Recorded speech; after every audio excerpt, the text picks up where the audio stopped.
আমাদের চারপাশে এমন কিছু মানুষ রয়েছেন যারা প্রচুর পরিশ্রম করেন এবং অনেক বড় বড় স্বপ্ন দেখেন, কিন্তু তারপরেও তাদের সেই স্বপ্ন পরিপূর্ণ হয় না। আবার এমন কিছু মানুষ রয়েছেন যারা খুব বড় স্বপ্ন দেখেন তা নয়, কিন্তু জীবনে যেটা অর্জন করতে চান সেটা খুব অল্প পরিশ্রম করার পরে পেয়ে থাকেন। নমস্কার, আরও একটি নতুন ভিডিও আপনাদের স্বাগত জানাই। আমি শ্রী বিশ্বজিৎ। আজ আমি এমন চারটি সংকেত বা চিহ্ন নিয়ে আলোচনা করব, যে সংকেত বা চিহ্নগুলি যদি আপনার হাতের মধ্যে থাকে সেক্ষেত্রে কিন্তু আপনি যেটা চাইছেন সেটা কিন্তু অদূর ভবিষ্যতেই ফুলফিল হতে পারে। এই ধরনের চারটি সংকেতকে দেখার আগে খুব ভালোভাবে হাতটির কালার, হাতটির গঠন এবং রেখার বৈচিত্র্য এগুলিকে কিন্তু বুঝতে হবে। স্বাভাবিক অর্থে হাতের কালার যদি একটু গোলাপি আভা যুক্ত হয় সেটাকেই কিন্তু কিরো বলে গেছেন সর্বোত্তম হাত। কিন্তু হাতের কালার সেটা যদি একটু কালিমা লিপ্ত হয় বা একটু ফ্যাকাশে বা পাংশু বর্ণের হয় সেক্ষেত্রে শারীরিক সক্ষমতার কিছুটা অভাব এই বিষয়টাকে ইন্ডিকেট করে।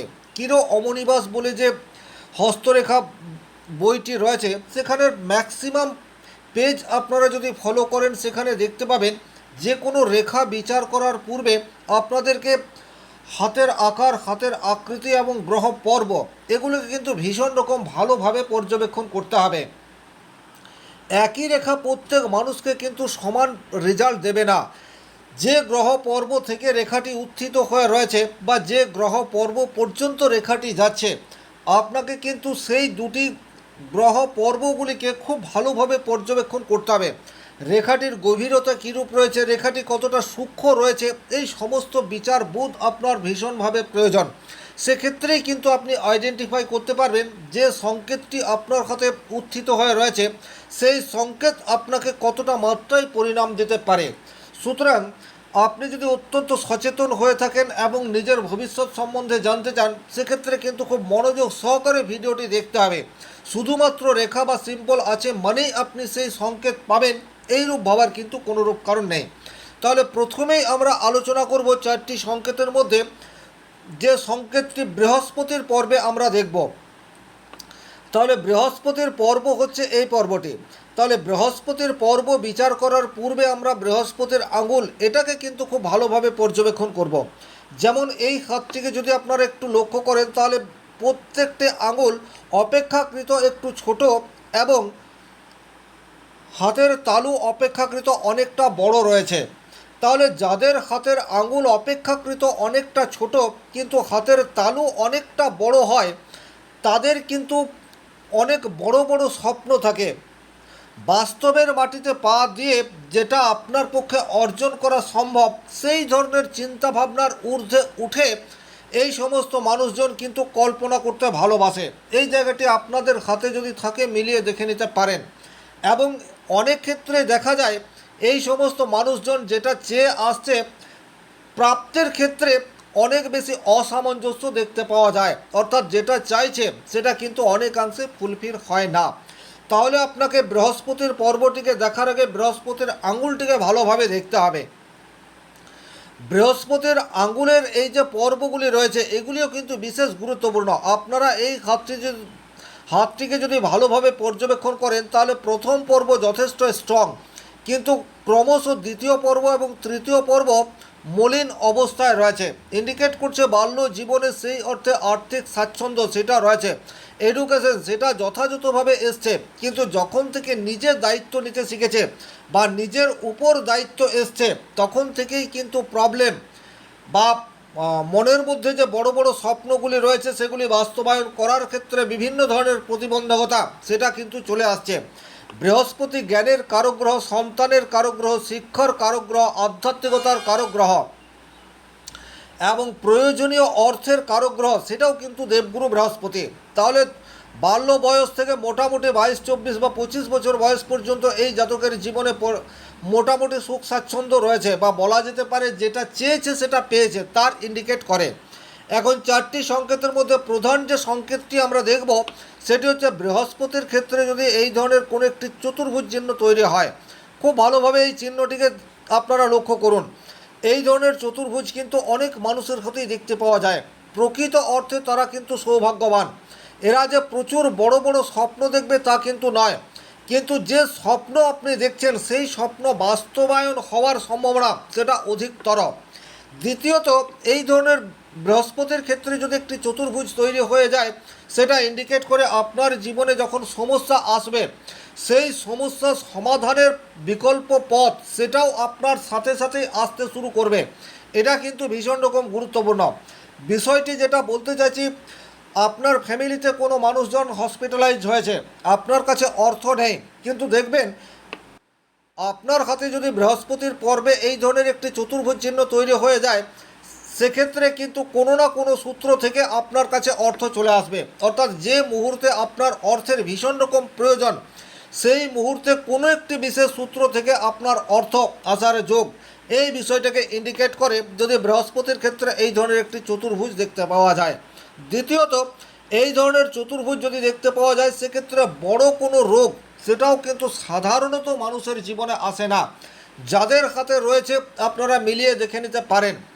আপনার অনেক বয়স হয়ে গেছে, হয়তো আপনার 60 বা 65 বা 70, অর্থাৎ বার্ধক্য বলা যেতে পারে, কিন্তু তারপরেও আপনি বয়সের অনুপাতে অনেক বেশি ফিট বা তরতাজা অবস্থায় রয়েছেন। যাদের হাতে বৃহস্পতির পর্বে এই ধরনের একটি চতুর্ভুজ দেখতে পাওয়া যায়। তবে হ্যাঁ, ছোটোবেলা থেকে অ্যাসিডিটির একটু প্রবলেম, সেটা কিন্তু বৃহস্পতির মূল পর্বে এই ধরনের একটি চতুর্ভুজ থাকলে দেখতে পাওয়া যায়। অনেক ক্ষেত্রে এটাও দেখা গেছে, বৃহস্পতির মূল পর্বে যদি আপনার এই ধরনের একটি চতুর্ভুজ চিহ্ন থাকে, সেক্ষেত্রে সন্তান সে কিন্তু উচ্চ শিক্ষায় শিক্ষিত হতে পারে। এখন আপনার বয়স যদি 45, 50, 55 এইরূপ, আপনি নিজের হাতে মিলিয়ে দেখুন, আপনার হাতে এই ধরনের পরিষ্কার বা প্রমিনেন্ট একটি চতুর্ভুজ চিহ্ন রয়েছে, সেক্ষেত্রে আপনার সন্তান সে কিন্তু উচ্চশিক্ষায় শিক্ষিত হয়ে রয়েছে।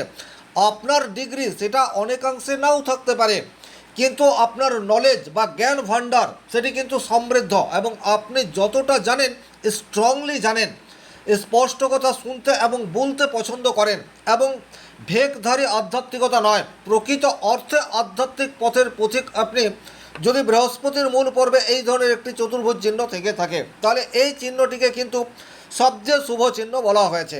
দ্বিতীয় যে চিহ্নটি নিয়ে আমি আলোচনা করব, সেই চিহ্নটি থাকে রবির ক্ষেত্রে। কিরো বলে গেছেন, যার হাতে রবি রেখা নেই তার জীবন অন্ধকারময়, এবং কথাটি কিন্তু বাস্তবিক অর্থেই সত্য। আগেকার দিনে বা যে সময় এই শাস্ত্র লিখিত হয়েছিল, তখন উল্লেখ রয়েছে যাদের হাতে রবি রেখা রয়েছে তারা কিন্তু চাকরি করবে।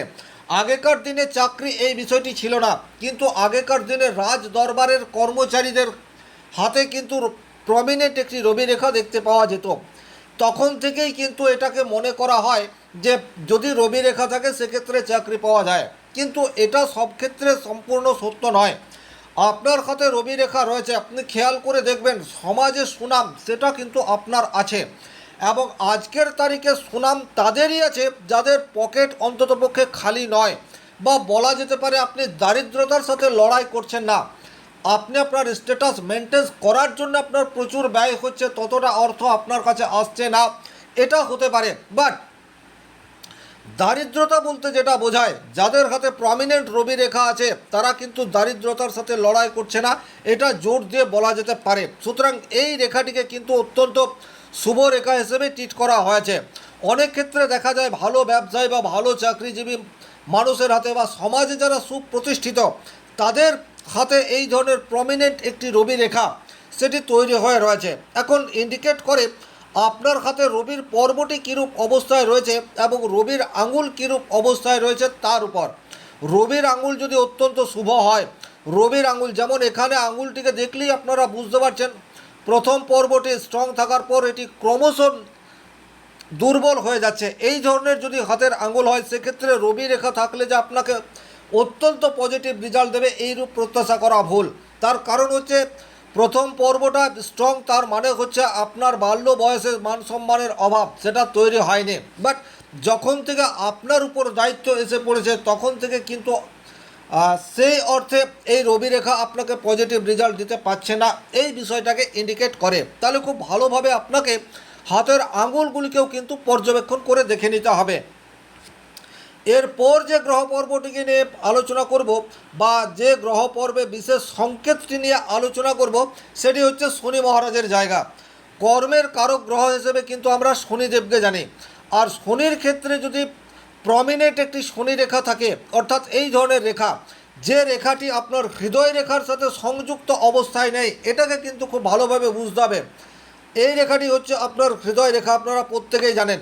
আর এই রেখাটি হচ্ছে প্রকৃত অর্থে একটি শনি রেখা। এই শনি রেখা যদি স্পষ্ট হয় এবং হৃদয় রেখার সাথে সংযুক্তি না ঘটে, সেক্ষেত্রে কিন্তু মোটামুটি 36 এই এজের পরে আপনারা নিজের কর্মের দ্বারা, নিজের পরিশ্রমের দ্বারা প্রচুর অর্থ উপার্জন করেন, এই বিষয়টাকে ইন্ডিকেট করে। তবে যাদের হাতে শনির পর্বে এই ধরনের একটি প্রমিনেন্ট শনি রেখা রয়েছে, তাদের বাল্য জীবন যে অত্যন্ত কষ্টের, বা প্রথম জীবনে যে আপনাদের সংঘর্ষ অধিক মাত্রায় করতে হয়েছে, এ বিষয়ে কিন্তু কোনোরূপ ডাউট নেই। কিন্তু আপনার বয়স যত বাড়বে, শনি রেখার পজিটিভ প্রভাব আপনি তত বেশি মাত্রায় পাবেন। আপনি চাকরি করুন বা ব্যবসা করুন, তবে অধিকাংশ ক্ষেত্রে আমি যেটা লক্ষ্য করেছি, যাদের হাতে এই ধরনের প্রমিনেন্ট একটি শনি রেখা রয়েছে, তারা কিন্তু চাকরি নয়, ব্যবসা করেই প্রচুর প্রতিপত্তি অর্জন করে। খুব ছোট্ট ব্যবসা সংঘর্ষ করে নিজের ব্যবসাকে দাঁড় করায়, আর তারপরে কিন্তু একটা স্টেজের পর তাদের ব্যবসাকে বিভিন্ন সিটিতে ছড়িয়ে দেওয়া, সেটাও কিন্তু এই সমস্ত মানুষজনের দ্বারা সম্ভবপর হয়ে থাকে। ওভারঅল এই ধরনের শনি রেখা বাল্য জীবনে প্রচুর কষ্ট দিয়ে থাকলেও পরবর্তী জীবনে বা বার্ধক্য বয়সে আপনাকে পর্যাপ্ত সুখ স্বাচ্ছন্দ্য এবং প্রচুর অর্থ এটা দিয়ে দিতে পারে। আর 4 নম্বর যে সংকেতটি নিয়ে এই ভিডিওটি শেষ করব, সেই সংকেতটি কিন্তু হাতের একেবারে শেষ পর্বে থাকে। অনেকে এই জায়গাটিকে কেতুর পর্ব বলে, কিন্তু বাস্তবিক অর্থে এটি কেতুর মূল পর্ব নয়। কেতুর পর্ব হচ্ছে করতলের এই অংশটি, অর্থাৎ মিডল পয়েন্ট। তবে যে সংকেতটি নিয়ে আলোচনা করব, সেই সংকেতটি যদি আপনার আয়ুরেখার একেবারে শেষ প্রান্তে এই ধরনের একটি ত্রিভুজ দিয়ে শেষ হয়, তাহলে কিন্তু হঠাৎ অর্থপ্রাপ্তি সেটা আপনার জীবনে একবার বা দুবার ঘটবেই, এ বিষয়ে কোনোরূপ ডাউট নেই। এই যে হঠাৎ অর্থপ্রাপ্তি, সেটা লটারির মাধ্যমে হতে পারে, বা কোনো পূর্বপুরুষের কাছ থেকে আপনি ভালো অর্থ পেতে পারেন। আক্ষরিক অর্থে আকস্মিকভাবে যেখান থেকে আপনি প্রত্যাশা করেননি, সেই জায়গা থেকে অর্থ প্রাপ্তির সম্ভাবনা ইন্ডিকেট করে। তবে কোন বয়সে পাবেন, সেটা কিন্তু নির্ভর করে আপনার হাতের গ্রহপর্ব রেখা কীরূপ অবস্থায় রয়েছে তার উপর। তাহলে করতলে এই বিশেষ 4টি সংকেত যদি আপনার হাতের মধ্যে রয়েছে, সেক্ষেত্রে আজকে যদি আপনি সংঘর্ষ করছেনও, একদিন না একদিন আপনার জীবনে যে সুখ স্বাচ্ছন্দ্য আসবে, অর্থ বৈভব আসবে, এ বিষয়টি কিন্তু সুনিশ্চিত। এই ছিল এই ভিডিওটির মূল আলোচ্য বিষয়। ভিডিওটি ভালো লাগলে লাইক করবেন, কোথাও কোনো প্রশ্ন বা সংশয় থাকলে কমেন্ট বক্সে লিখে জানাবেন, আর চ্যানেলে নতুন হয়ে থাকলে সাবস্ক্রাইব করে পাশে থাকা অল নোটিফিকেশন বেল আইকনটি প্রেস করে দিন। আজকের মতো বিদায় নিচ্ছি, ভালো থাকুন, সুস্থ থাকুন, ধন্যবাদ।